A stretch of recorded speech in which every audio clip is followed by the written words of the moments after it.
François. Quick words about me. I love to read Google patterns. This is what I do on the weekend after playing with my kids.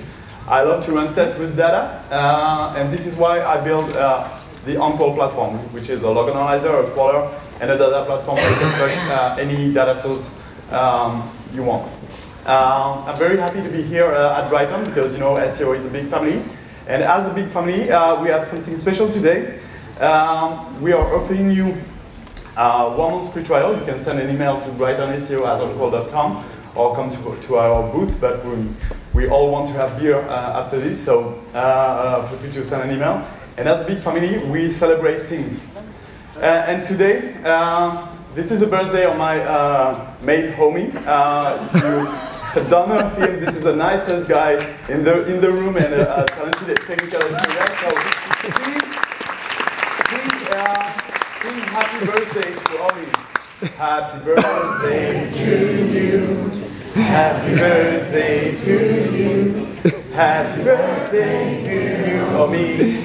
Happy birthday to you. Thank you, mate. Thank you. So today, what I wanted to tell you is that you know we all write content. We think we are poets, but SEO is not art. SEO is science. We need to rely on data. So please stop gambling and start predicting. And this is what we're gonna see today, because SEO is still a serious game. This is the main channel where you get the best results in terms of conversion, in terms of fidelization, in terms of revenue. And it's still the most under-invested channel when you compare it to email marketing or paid search. What I want you to understand today is that you need to see your SEO plan with business eyes. Quick example with that tweet. We need to keep calm and just do our job and keep in mind that we have business constraints. This tweet is all about, you know, sometimes shit happens. And this website saw its organic traffic drop. But when you're looking at the business metrics, everything is fine. So always keep an eye on your business metrics. SEO need to keep an eye on the average order value, on the conversion rates of the pages, what's the revenue per visit you get if you're on online media, and stuff like that. So you need to keep the main thing, because at the end of the day, the only thing that counts is what's on the table. So for instance, you have on this website, what you can see is that there's a drop in December, a rise, regarding the number of users coming to that website. But the revenues is still the same. So perhaps you have something trending, so you're getting more organic traffic. This is cool for your ego, but it doesn't matter for your business. So keep always an eye on that. And another example, what you can see is that the number of transactions is still the same over that period. But the revenues, the average order values, are dropping down. Here you get a problem. So I think we will be running out of time, so I'll keep it very short. Whatever business you run, you need to keep an eye on specific metrics. You need to have a North Star metrics. Either it's your average revenue per order, either it's the number of transactions, either it's RPV. You need to add that in your SEO reports. So now let's get the party started. I want to share with you what's the right method to integrate your business metrics and to see your SEO with business eyes. So you need to map your website with your business metrics. So you can use tools like OnCrawl to map your website, and for instance, you can plug your revenues or grab it directly from your analytics software, so that you can map your whole website by the level of revenues you're generating. I highly recommend to have one segmentation per business dimension. because you want to tweak the data, you want to see it as a cube, so that you want to see your conversion rate, your revenues. So build one segmentation per business dimension. You can use connectors that are built in, or you can use CSV exports, and we try to make it very easy at Encore. Now, let's compare what's your challenges as a business owner and your SEO challenges. Quick example. You're obviously, and my friend from DeepCall said it previously, you need to have your priority pages close to the home page. And this is a representation, the in-rank. We've been the first to complete such a score. This is score from 0 to 10, so think it as the internal page rank. This is the red curve you can see. This is how popularity may flow within your website. So what you can see is that at page depth level 6 or 7, pages are not getting any popularity at all. So you don't want your priority pages being located at that page depth level. So when you plug your business metrics and that you are mapping your website, for instance, you can understand that this is actually the same website, that they have their pages making more than 100K euros per month that are located at page level 6 and 7. So this is quite a bad idea, because they don't get enough popularity. And on the other hand, they are generating high revenues. So if they put it closer to the home page, they might be generating more traffic and more revenues. Same thing with conversion rate. What you can see is that in green, we have pages with a conversion rate that is higher than 50%. And are we sure that we have the correct architecture of our website? In that case, no. Because they have pages converting at more than 50%, located at page depth level 11 and 15. This is wrong. Always see your business metrics from an SEO point of view. Regarding the internal popularity, when you're looking at pages that are converting very well, when you are looking at what's the amount of popularity they get. In that case, everything's fine. Here I can do some improvements.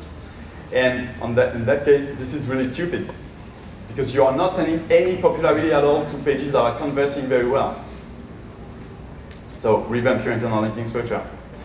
And there's a big trend also about trashing inactive pages, trashing orphan pages. And there are many people that are telling that you need to set up that rule in your robots.txt so that you can get rid of them. But we need to do it with finesse. Yeah, as a French guy, there's always relation with food in my slides. So you need to think with finesse and as a business owner, because your main thing is about getting pages, organic traffic. And in that case, if we are looking at the active pages that are converting very well, I can see that on this website, they've got 28 pages that are, 4 pages that are not active. But your job is not to erase them. Your job is to make them active. So if you go where the wind blows and that you're listening to people saying, okay, trash your inactive pages, you might shoot yourself in the feet in that particular zone of your website. Same thing with orphans. When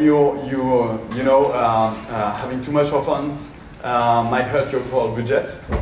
So you want to erase them from the Google index.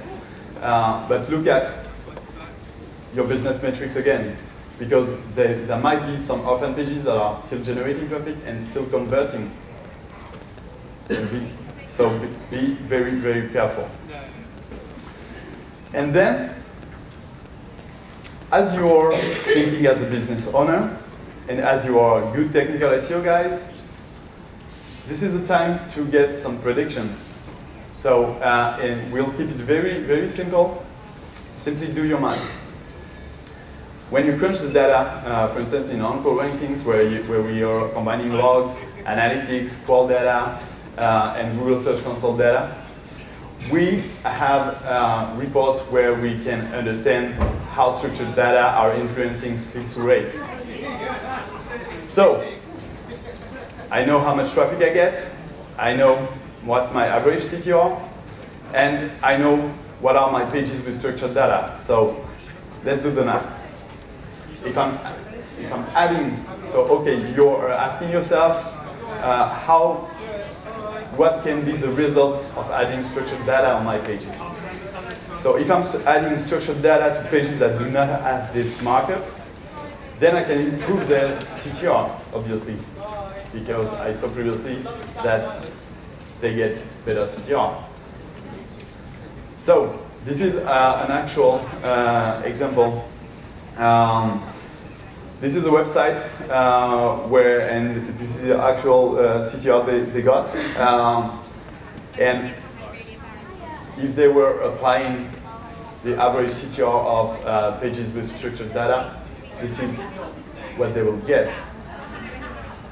And of course, there's tiny difference in the results, but they multiply by 5 their organic visits on those pages because they get better CTR. So with a simple math exercise, then you can start predicting. Same thing for any part of your SEO routine. If you are trying to revamp your meta descriptions, this is how it may affect your CTR. So that depending on the length, for instance, you can predict what you'll get, what you'll gain if you're launching such an action. Another example regarding duplicate title. You can see that you will have twice more chance to get a page active, which means that the ability of the page receiving traffic, you'll get twice more chance to get traffic if you don't have duplicated title. So when you're trying to sell that kind of action to your bosses, to your customers, this is how to evangelize them on the importance of doing such things. You can even do further doing some machine learnings. You can download the slides on our Twitter account. But I won't get into too much details here. This is just for the records, and if you need some trainings about machine learning and SEO, I highly recommend those guys from Data SEO Labs. I believe they are making a training in London soon. But let's keep it simple for now. Think as a business owner, be smart and repeat. So I'm gonna show you, and I'll go very quickly on that because we have a short time. So Regional Job is job board, the biggest job board in France, and their business is really volatile. You know, it's a classified website, so they have job listings. Job listings only stays for 90 days on average, and they redirect old job postings. So they have many redirects, many 410 pages, which might hurt their core budget. And they have seasonal activity. You know, sometimes you're hiring. There are training recruiters in Birmingham, in Brighton, in London, in Manchester. So things are moving almost every day for those guys. So they need to have a plan to keep the popularity on the right pages. So what they did is that because they have a very deep knowledge of their industry, they know what are the training recruiters, they know what are the job titles, where there are a lot of jobs, They know where the geolocation, where there are a high rate of unemployment, for instance. So they know everything about the job market. So what they did is that they prioritized their pages by area, by job title, and they set up a score of prioritization. And they realized that the internal linking structure was not matching that prioritization. So they ingest the data into Encore, and they just revamped everything. I'll go very quickly. They set up a target in terms of max page depth level.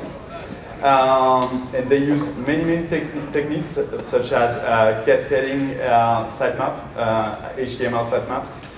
And they managed to keep their main pages before page depth level 6.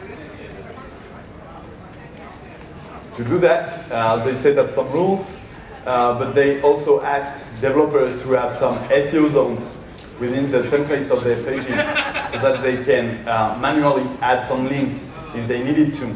And they did it very soon when they tried to set up a new version of their website.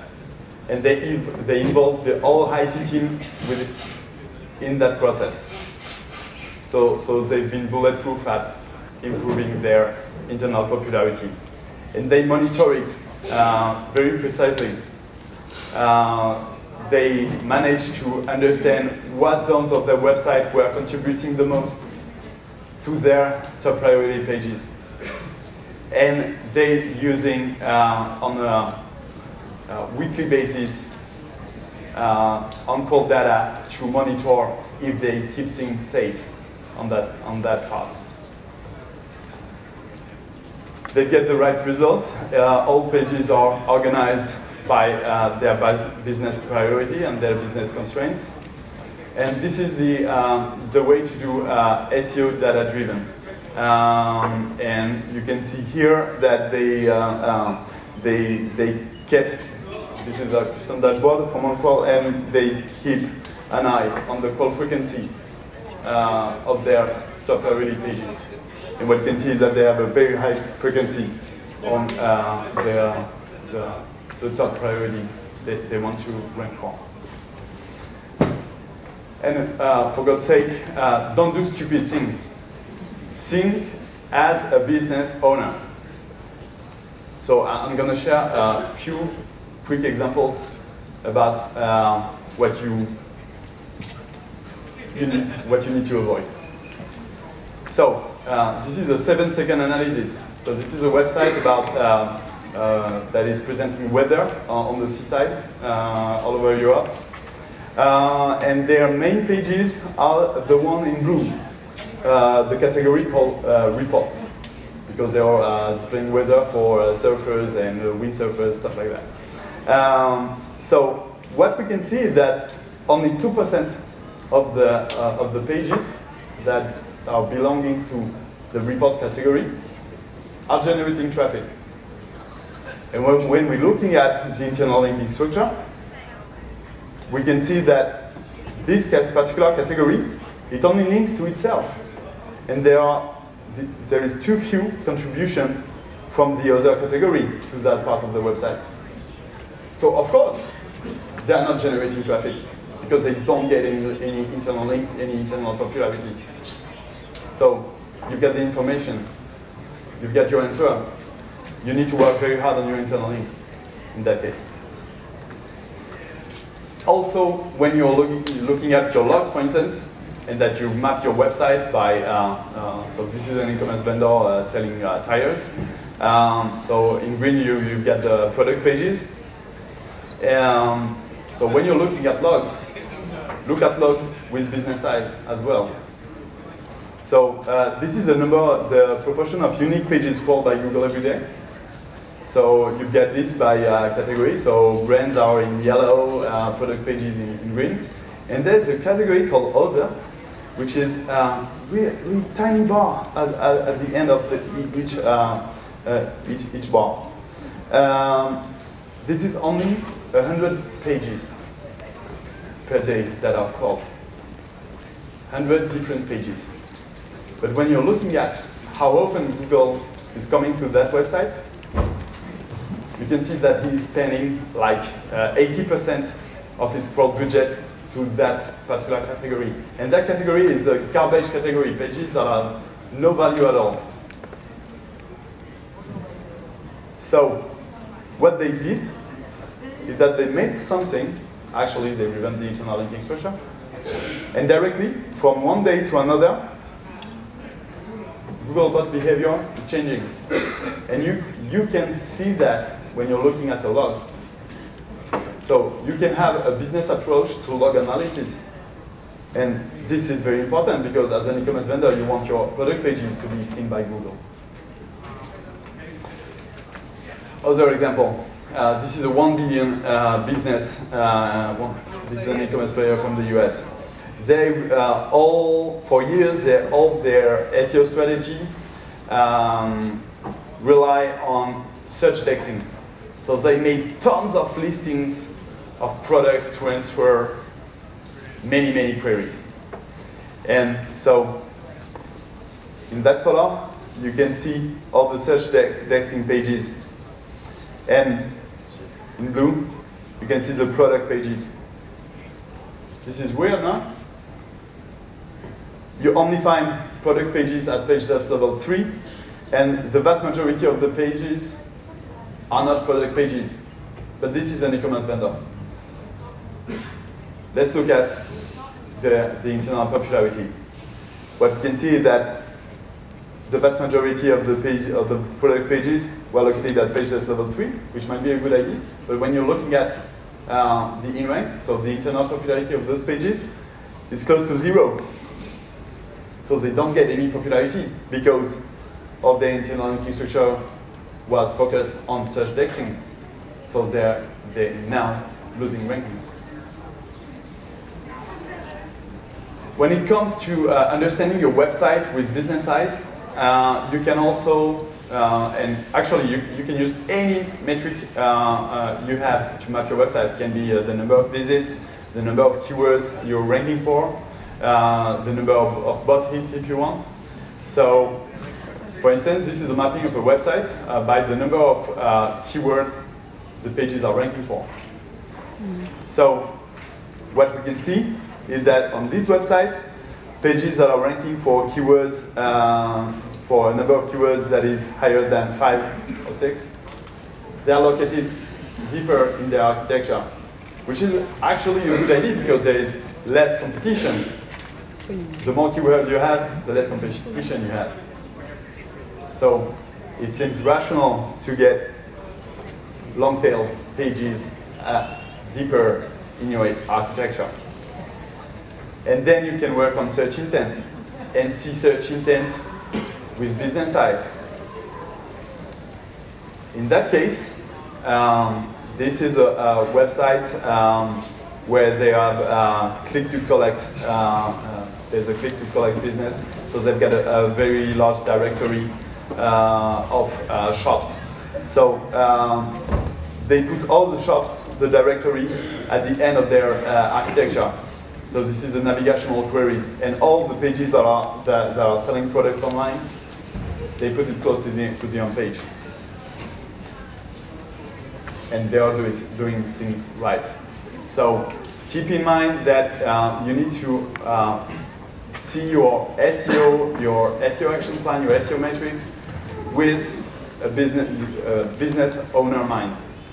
Because this is a way to avoid mistakes and take the right decisions to grow your revenue, and please don't too much focus on your rankings, on the amount of traffic you're making from Google. The main thing is about how many revenues you're generating every day. So thank you. If you have questions, I'll be happy to answer it. Remember that you can send an email to BrightonSEO@untold.com to get a 1-month free trial. Thank you, and let's have some beer.